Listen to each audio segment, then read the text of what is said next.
The broadcast is now starting. All attendees are in listen-only mode. Good afternoon, everyone, and welcome to Configure Consulting's Automating SOX and PCI Breach Detection webinar. My name is Anu Rao, and here with me is Brian Wong, Configure Consulting's Security and Compliance Practice Lead. Today we're going to be talking with you about how UCMDB Configuration Manager can be harnessed to automate the processes of enforcing, detecting, and remediating compliance breaches. Before we get started with the actual presentation, I'd just like to take a minute to go over some webinar guidelines. Please keep in mind that this webinar is being recorded and that all lines are currently muted. Also, we'd ask that you don't put your phone on hold or answer another call, as your hold music or audio may play to the group on the call here.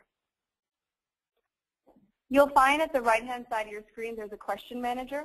Please feel free to post any questions you may have in there over the course of our presentation, and we'll address all the questions that are submitted at the end of the presentation in a Q&A session.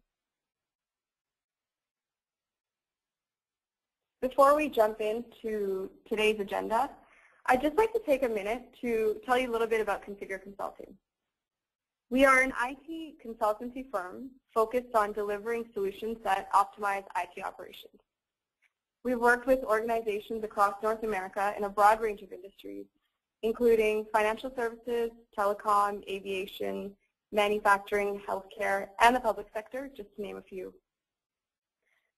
But today specifically, we're here to talk about Configuration Manager. And we're going to start that conversation by discussing requirements around compliance management and zooming in specifically on SOX and PCI compliance. We'll also be discussing how configuration management can support in meeting these requirements. HP Configuration Manager is a software add-on that's entitled to most UCMDB users. And it's a tremendous interface for keeping track of and acting upon configuration standards, policy breaches, and unauthorized changes. Brian will be providing you with an overview of more specifically what CM can do, how we've seen it used across a number of industries, and demonstrating some very heavy-hitting examples. And so in his demonstration, Brian's going to showcase exactly how all kinds of personas and roles in your organization, including application owners, DBAs, internal auditors, and others, can access CM and use it as a means of unlocking a lot of the data that's already available in the UCMDB. Configure Consulting has a lot of experience in this space, and we've developed a 30-day quick start package. And that's proven to be extremely successful for us and for our clients. So we'll give you an overview of what that is following the demo. And as mentioned at the end of the presentation, we will have a Q&A session. So I would encourage you again to post any questions that you may have in that question manager on the webinar screen.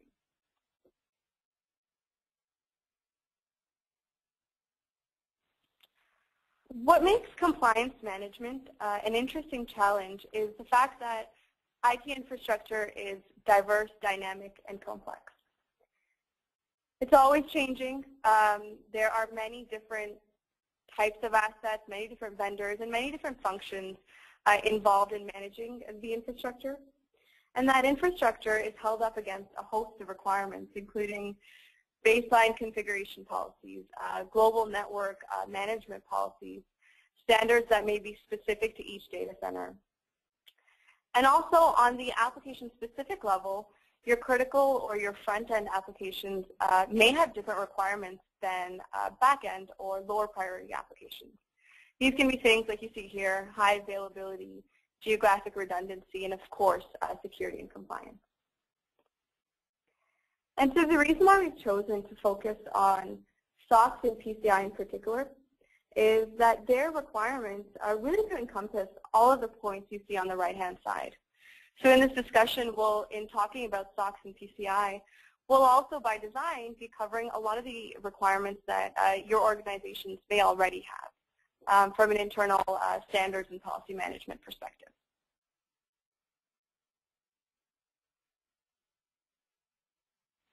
And so today's discussion will really focus on how Configuration Manager can be used to address the compliance challenges mentioned in the previous screen, and also, very importantly, support in extracting additional value from the UCMDB.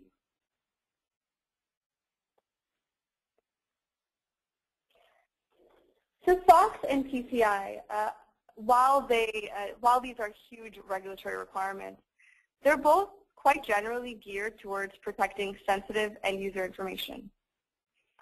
And again, while these requirements are broad, we chose to highlight a couple of elements of what they call for on the screen here. So validating that failovers and backups are managed in a separate location and are managed to support high availability is a big element. Avoiding default administrator accounts on sensitive databases and infrastructure elements, other system components is also critical. Enforcing usage of non-standard ports. SOX and PCI both have specific guidelines around the nature of separation between your web servers and the corresponding databases or internal servers. And of course, validating that antivirus is installed and is up to date across the environment. And as I'm saying this, I'm sure a number of light bulbs are going off in the minds of the UCMDB users on the call here, because you're probably seeing that a lot of the information to validate this requirement may already be in your CMDB. And so with that, what I'd like to do is just to take a quick vote of the audience. Raise your hand if if you're one of the many who have struggled to give other stakeholders across the organization visibility into the data in your CMDB. And you can raise your hand just by selecting the hand button on your webinar panel. Yeah, so just watching even over the past couple of seconds, almost all the hands on the call have gone up, and this really speaks to what we've seen quite a bit in working with all kinds of organizations across the continent. This is a major issue that a lot of organizations struggle to address. And I'm going to pass the ball over to Brian now. And in his overview and in his demonstration, he's really going to show a lot of the actionable ways that you can work towards resolving this challenge. Thanks, Anu. So I just want to touch upon the poll results again, because it did look like a number of you did struggle to share this information in UCMDB.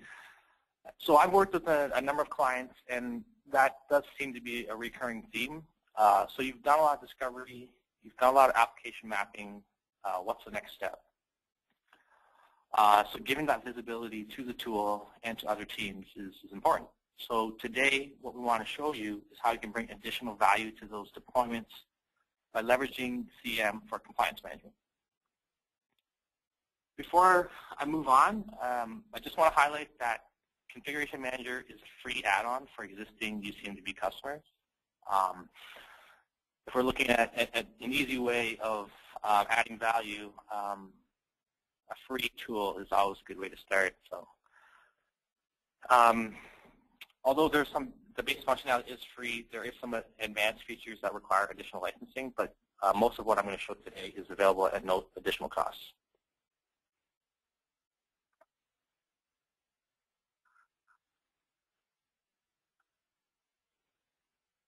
So here we have a simple diagram that depicts HP's CMS portfolio, CMS being Configuration Management System. So this tool set basically encompasses 3 products. We have discovery and federation happening with DDM or Universal Discovery. That in turn populates UCMDB. And then UCMDB, that's where you track your change history, you create your application views, your service models.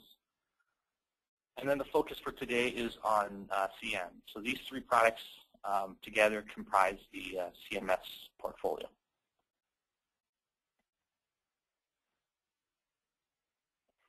So what exactly is Configuration Manager and what can it do? As we mentioned, it's a complementary tool to UCMDB and DDM, and it can't really exist without it. But what CM does is helps you better understand and manage the data that already exists in UCMDB. What it allows you to do is establish standards and policies, even if you're not sure what they are or you're not enforcing them. And then based upon what you find through CM, you're either able to create a new standard or policy or even implement and enforce ones that you've already adopted, such as those that you need for SOX or PCI compliance. As we go through the demo portion, you're going to kind of see that CM, it's a very graphical tool. So the idea is we want to present the information in a simple manner where you can click on, drill down, and be able to see it easily. I just showed an example here on the screen, an example policy. You can see that there's a description clearly, and also the graphical view of an application perhaps, where you can see which parts are compliant or not. And as we get into the demo portion, we're going to get to go into that a little more detail.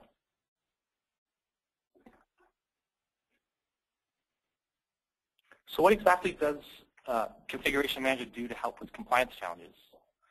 So first, as we saw on the previous slide, presenting the information in a simplified manner. So you're not losing sight of the issues or compliance requirements that you need to adhere to. The second is the ability to standardize IT configurations. And how CM does this is by scanning your environment for common configurations. And why would we want to scan your environment for this? It's basically based on the principle that CIs serving the same purpose should have the same or similar configurations. And ultimately what CM is going to do is identify those unsupported or outdated configurations and helps you reduce the number of configurations you need to manage. And as a byproduct, you're basically reducing maintenance costs. And Brian, if I can jump in for a minute here with an example. I recently completed some work along this lines for a healthcare organization. And they had their critical applications supported by a third-party organization in a managed services type contract that was driven by certain SLAs.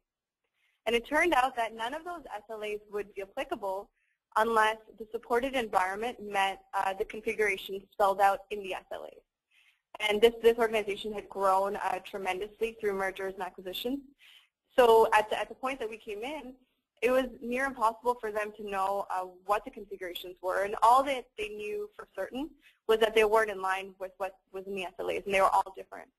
The Configuration Manager definitely offers the capability to figure out, hey, what are all the different patterns that are out there? And let's start addressing the mess one server at a time and fixing it, as opposed to having to individually go to every device, figure out whether it meets the configuration requirement or not manually. This approach saved thousands of person hours. That's an excellent point, Anu. I know mergers and acquisitions it's pretty common nowadays, so being able to understand the configurations that you're going to be adopting, that's really key, and getting those configurations to comply to your standards. Just to expand on that point too, I'm sure we've all had, this is common for me at least. I've had like Windows admins or Unix admins tell me, why do I have to manage Windows NT servers? Or why do I have to still manage Windows 2000 servers?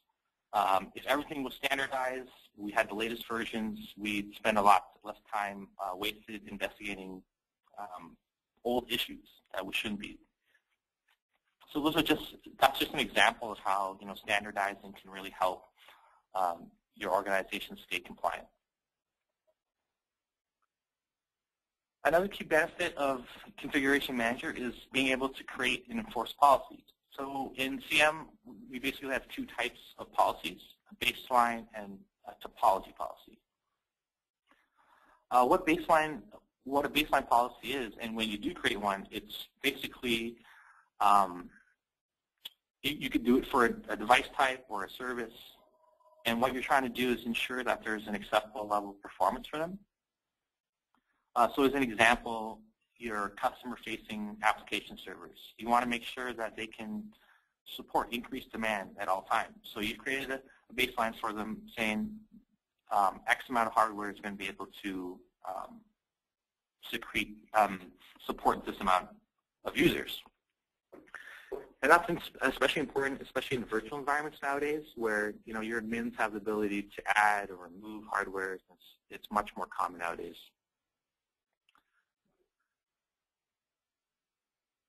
As many of you also know, configuration drifts will occur, and it's a fact of life at many organizations. And what we mean by configuration drift is, so you've created a standard, but you don't have a way of enforcing it. So over time, that configurations of some critical applications or services is going to drift from that standard.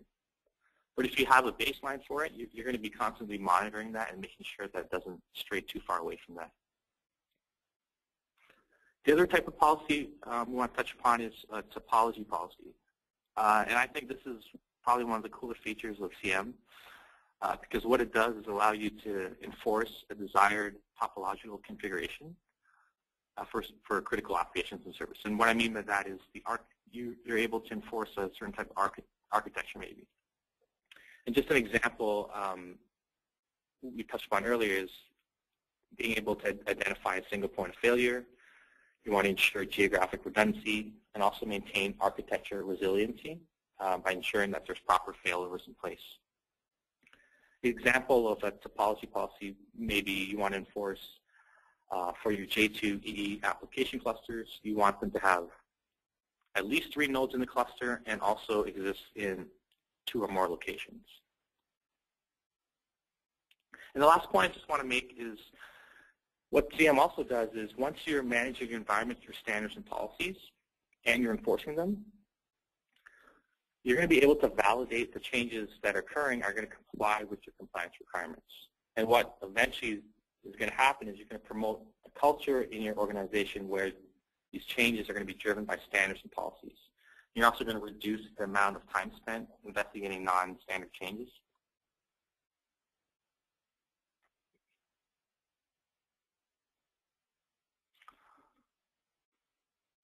So one of the difficulties that we've seen managing compliance requirements is that a lot of organizations just can't detect breaches fast enough. Breaches are going to happen, but the ability to be able to detect and then remediate them, that's the key. And oftentimes, a lot of customers are going to have breaches, and it's going to be discovered not by your teams, but by an auditor. And by that time, it's too late.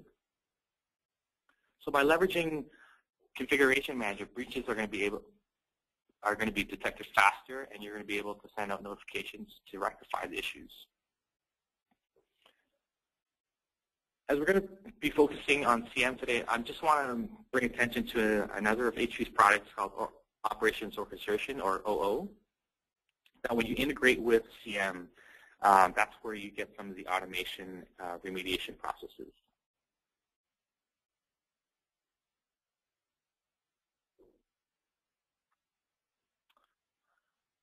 So now we come to the demo portion of the webinar.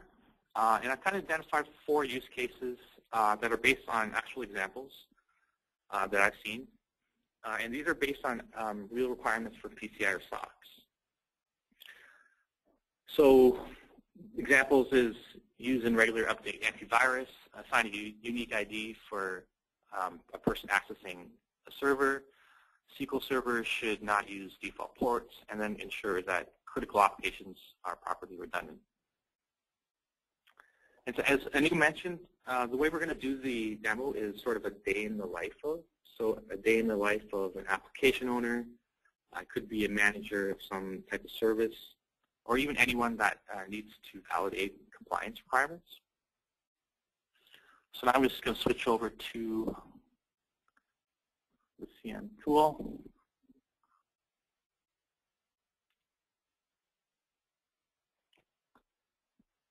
So it is a web-based tool, and before I get into the use cases, I just want to cover the main screen here, the home screen, just to show you how easy it is to navigate, how easy it is to see compliance. So down the left-hand side, you have the ability to manage your views in UCMDB. You also have the ability right away to be able to click and then go into a wizard to create policies and also reports. But this box down here with favorite views compliance, this is, I think this is pretty neat. These views here are applicable to me. I added them into my view here, and I can see right away simply my J2EE servers, I'm only 33% compliant, or my SQL databases, I'm only 40% compliance. So it looks like, at least at my company, I'm not being very compliant.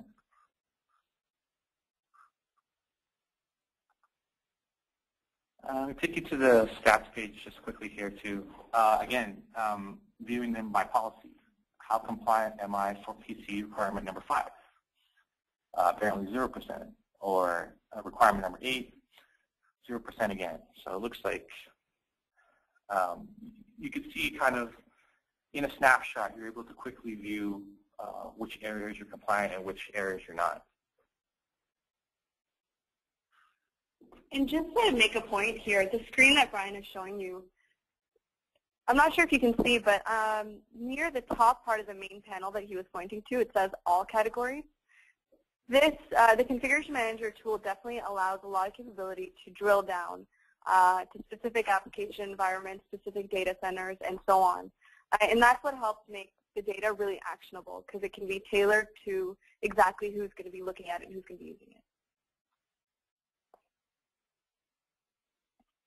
So for the first use case, what I'll do is I'm going to be the manager of an online retail application. And since this application processes credit card payments, these servers are required to be PCI compliant. So I'm going to take a specific PCI requirement that says all PCI servers must use and regularly update antivirus software. My team, we created a view just so we can see our application. So I'm just going to click on it.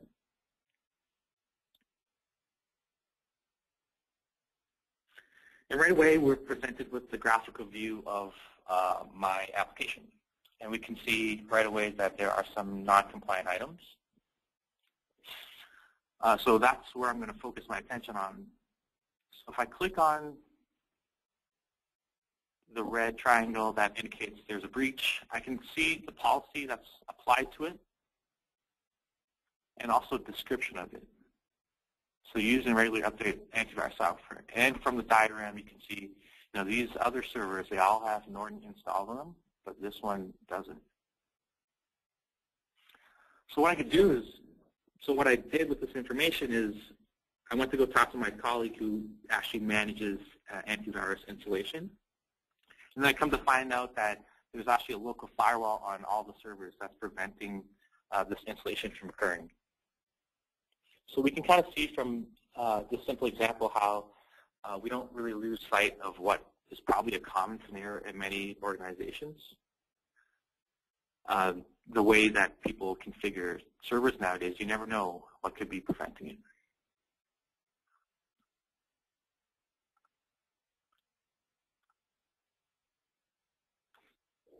So for the second use case, I'm going to take the same scenario again. So I'm still that manager of this online application. But what happened this time is I've been sent a report from an internal auditor saying that there's guest accounts discovered on some of my servers. And this PCI requirement states that there should be a unique ID for anyone that accesses PCI servers. Again, when I come to this page, I got my favorite views. I'm going to click on the one that's applicable in this case. And then I get my nice application view again. If I only just look at the list, I can see, there's at least a few items that are non-compliant. So I can click on them. Or I can look at the graphical view and kind of see, oh, there's still guest accounts installed. So that's where the violation was occurring. And what I'm going to do is, in this instance, I'm actually going to try to send a notification out to the administrator of those servers to actually take action on them. So I'm going to run an automation flow, and this is the tool that we're talking about with OO, which actually generates the automation sign. I'm going to send this notification, and we can see that it was sent.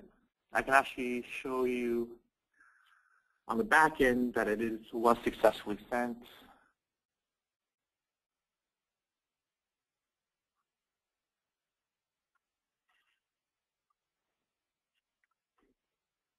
Sorry about that, must have timed out.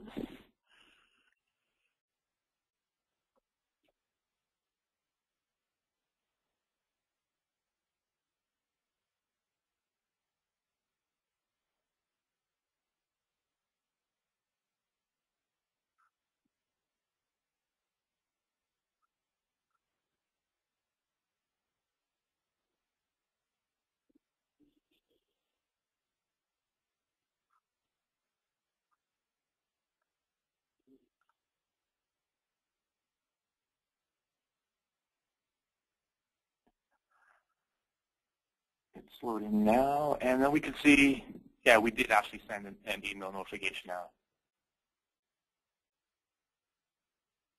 So we can kind of see how, not only can we detect it, but we can also take action on it to be able to send out those notifications right away.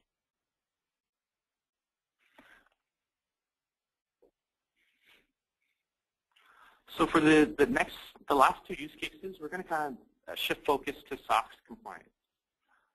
So in this scenario, I'm going to be the manager of database services. So I manage all SQL servers at my organization, and we've hired some new DBAs. And those new DBAs aren't really familiar with the SOX compliance requirements. So I just want to make sure that any of the databases that they're configuring are not using default ports, which is one of the requirements for SOX compliance. So I'm going to click on the view again that's applicable to what I'm looking for. You can kind of see that this is a little different from the previous one, and that's because this is actually a baseline policy. So baseline is not having the standard port, not having SQL servers installed with the default port.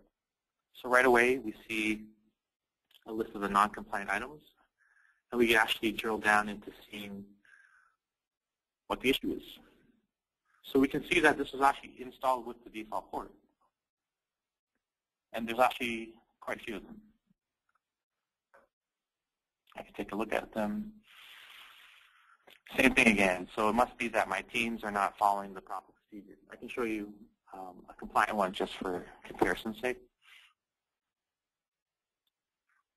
And we can see a different port.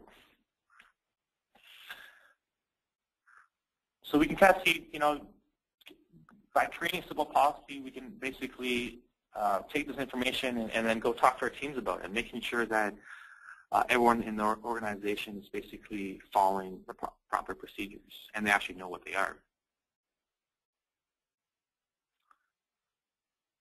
Now for the last use case, still focus on SOX compliance, but now I'm going to be an internal auditor. And as an internal auditor, one of my tasks is periodically checking critical applications and to ensure that there's proper redundancy in place. In this case, it's a J2E application. I'm just going to click on the view.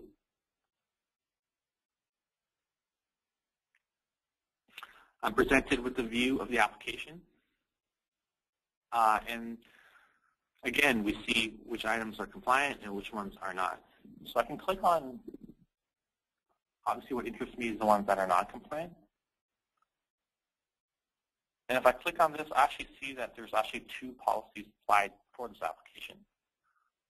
So there's one component where it does satisfy the policy and one where it doesn't. So the one that does, servers must be located in 2 or more physical locations.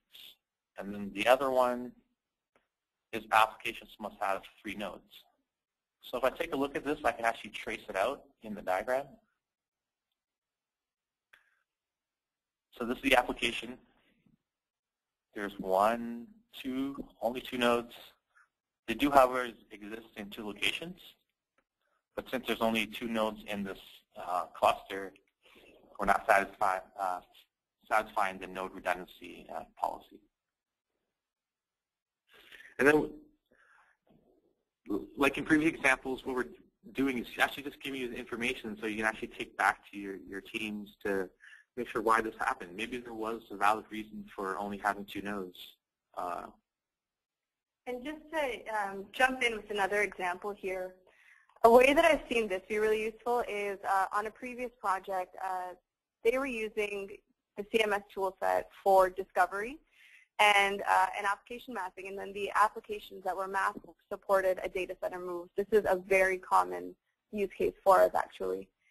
And what we find is in a data center move or a data center build, it's one thing to be able to provide a bill of materials, an inventory of servers and devices that need to be in the new location.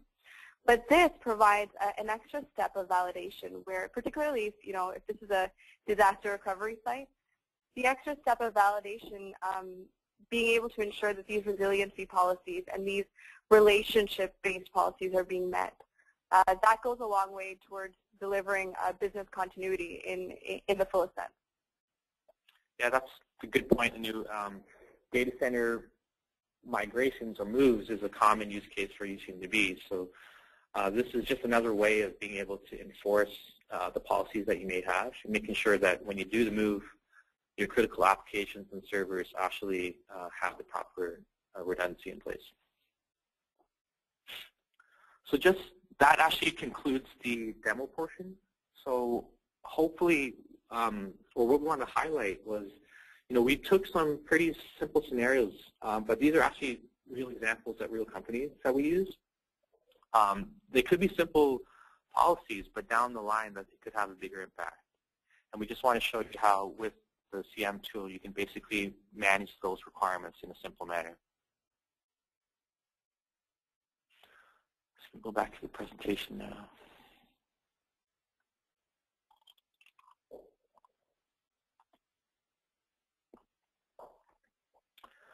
So to recap, what we hope we showed you today is that with CM, you basically have another tool in your arsenal to help you manage compliance requirements that you may not have known before. You're going to be able to manage compliance requirements through simple views, dashboards. We saw the drill down functionality, and also the automatic alerts. What we really want you to do is leverage your existing investments that you already made in the CMS portfolio so that you can reduce the costs that are associated with managing IT compliance. And then also being able to promote, that culture at your organization that's driven by standards and policies. I just put a little diagram there just to see that, you can actually be compliant. So 3 greens, compliant services. And I'm going to just hand it back to Anu now. She's going to talk a little bit about our 30-day to value package. Thanks, Brian, and thanks for that demonstration. As I had mentioned at the beginning of this presentation, Brian's demo really does touch on things that we have seen across a number of accounts. These are really strong, actionable examples that are applicable to so many organizations out there. And also, one thing to mention before we get into this, Configure Consulting has worked with dozens, if not hundreds, of customers in the configuration management space. So we've got a lot of expertise around different scenarios, different use cases, different types of customer environments, and all that has come together to bring the presentation that we're showing today, but also has fed into the solution and the implementation plans that we do come up with. And also it's with this expertise that we've put together a succinct 30-day value package for standing up Configuration Manager for our clients. So within this short time frame, we're able to implement Configuration Manager, configure policy management dashboards, like some of the ones that Brian showed you, configure a handful of policies and scans across key areas or CI types. And all of this, within a really short time frame, results in quite tangible business value for your organization. Another thing to point out is at Configure Consulting, we're very strong advocates for training. we encourage you to really consider our Configuration Manager, End User, and Administrator training offerings. The end user training is geared towards empowering stakeholders across your organization to access and unlock a lot of the rich information that currently is within your CMDB. So especially for those on the call who've got application maps done, you've created all kinds of views of your data center, all kinds of discovery jobs and federation running. This is a great way to show others in the organization how they can use the data. And for the admin training, the idea is to empower Configuration Manager or CMDB users to create policies, manage those policies, apply them to different applications, different views, and more importantly, different situations. So we strongly encourage you to leverage our expertise in this area. And shortly, I'll present a slide with mine and Brian's contact information. And we are open to any questions that you may have, even after the presentation, and any thoughts that you may have. So please do contact us if you'd like more information around this. So at this time, we will open the floor for questions and answers. And before we actually start running through the questions that have been submitted so far, just wanted to point out my contact information, Brian's contact information at the bottom of the slide.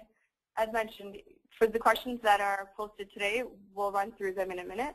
But if after this meeting you think of some questions or you've got some thoughts that you want to run by us, please don't hesitate to contact us.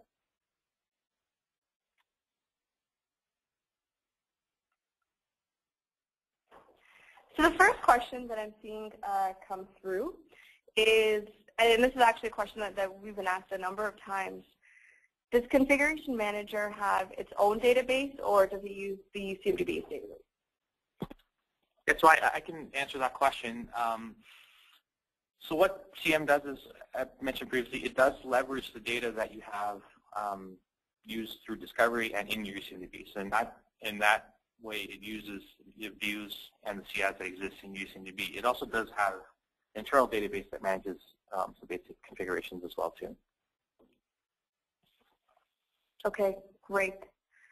The other question that we've seen come through is, how would you manage or capture the compliance policies for configuration items which represent services or items that are in the cloud? And so there's things that are not in-house or in a private cloud. And the answer to this is that Configuration Manager does rely on CIs and CI relationships coming from the CMDB. So we can create policies against anything that is in the CMDB, but that is certainly the core source of data. Added to that, though, if you've got relationships that are, let's say, line of business, business application, and drilling down from logical to infrastructure, we can create policies and manage policies against that whole chain because the logical elements would be in-house.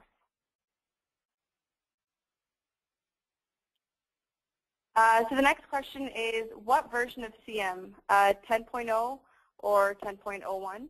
And also, where can we obtain the recorded webinar?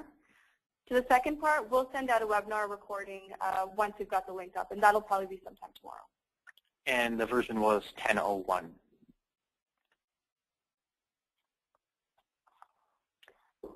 So the next question we're seeing here is, when you refer to Configuration Manager, are we talking about UCMDB or is this an add-on product? So Configuration Manager is an add-on product. As we mentioned at the beginning of the presentation, typically Configuration Manager is licensed along with UCMDB. So it's a software that's typically available for free for existing UCMDB users. There are parts of it, including parts of it that are licensed separately. One of those being the ability to scan the environment for consistent configuration patterns, and that's licensed as Advanced Configuration Analysis. The other portion that's licensed separately is related to the automation. Automation Risk Visualizer within CM, but also the HP Operations Orchestration product. That's an entirely separate thing that we did include in the demo. However, it's important to highlight that the vast majority of what Brian demoed to you, the ability to create policies, see how your existing CI stack up against those policies, and track changes on that dashboard. That's all included in the base CM.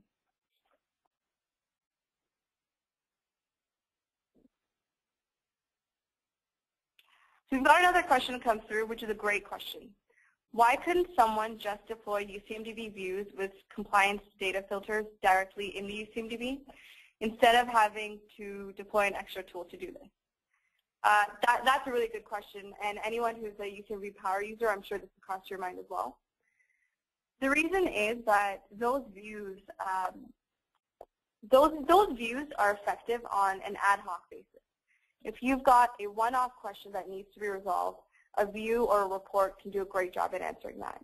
However, where Configuration Manager comes in is the ability to assign policies to these views, multiple policies, and being able to track how applications are stacking up against these policies from a KPI perspective, from a change over time perspective, and as well the ability to visualize the topological policies within CM, I think, is a huge difference. And also usability. A lot of times, people who aren't exclusively UCMDB focused or heavily UCMDB focused in their day-to-day role, they find it difficult to navigate within the CMDB, and Configuration Manager is more role-based in nature in how it can be set up. Yeah, just to expand on Anu's point, I think what they're trying to do is basically separate out the functions a little bit. So with CM, you basically have policy and standards management, but then UCMDB, it encompasses everything. So all your CM data is collected there. And you may not necessarily want every single item within UCMDB managed by CM. CM is primarily focused on, your critical applications or services and those kinds of CIs. Yeah, that's a great point. Another question that's just come through. In the demo, you showed an email alert being kicked off based on a compliance breach. Was this function being done by CM's alerting ability or strictly using OO to send the alert? This was actually, to demo the OO capability of that alert. But you can also, within CM, it's not quite as robust as OO, but you can create reports around compliance breaches.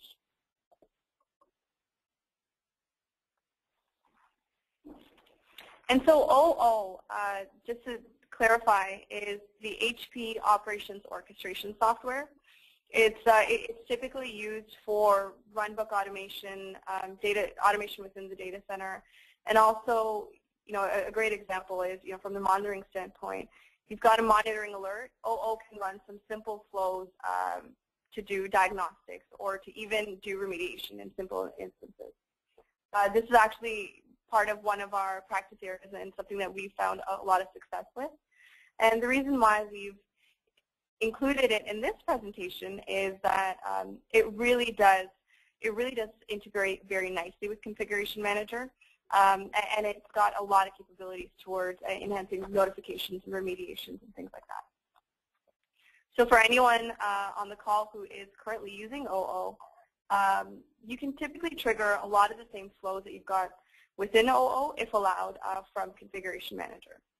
So the examples we've shown you and we've discussed are very simplistic, but also, as you can imagine, very powerful.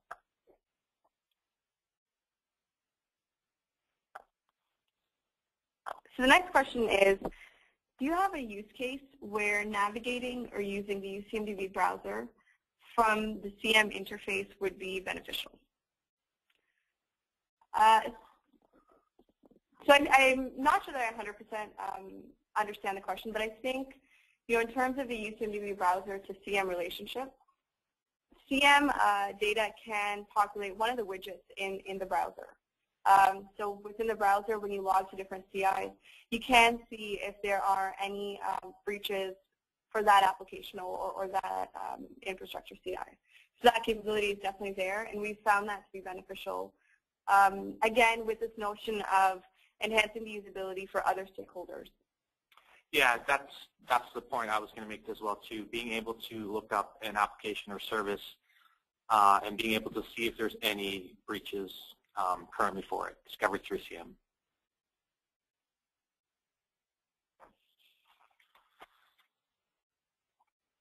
There's any more questions? So I think we've wrapped up. Yeah, we've covered all the questions submitted. So at this time, we encourage you to contact us if you think of any other questions. Both Brian and I are happy to help and work together if you've got any other questions. We also really want to thank you for taking the time out of your day for this presentation. We've got great attendance on this webinar, and we really do appreciate your time, your questions, and your participation here. With that, we will wrap up this session, and thank you again very much for attending.